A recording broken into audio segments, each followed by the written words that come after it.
जो आपण शेतकऱ्यांना मोफत वीज देणार ही घोषणा केली होती, ती घोषणा पूर्ण करण्यासाठी मुख्यमंत्री बळीराजा मोफत वीज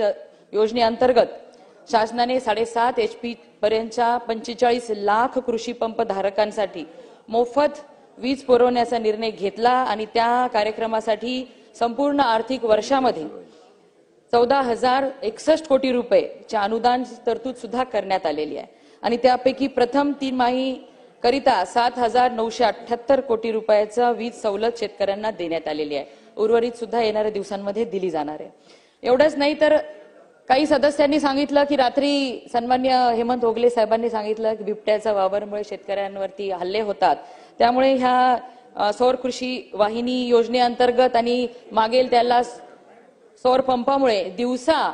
शेतीला पाणी देता येतं आणि त्यामुळे महाराष्ट्र ह्या योजनेमुळे संपूर्ण देशात नाही तर जगातील सर्वात मोठा डिस्ट्रीब्युटेड सोलार एनर्जी प्रकल्प हा महाराष्ट्र राज्याने हाती घेतलेला आहे आणि या कार्यक्रमाअंतर्गत 100% ऍग्रीकल्चर फीडर्स हे सौर ऊर्जाकृत करण्यात येत आहेत। संपूर्ण देशात 100% कृषी क्षेत्रात हरित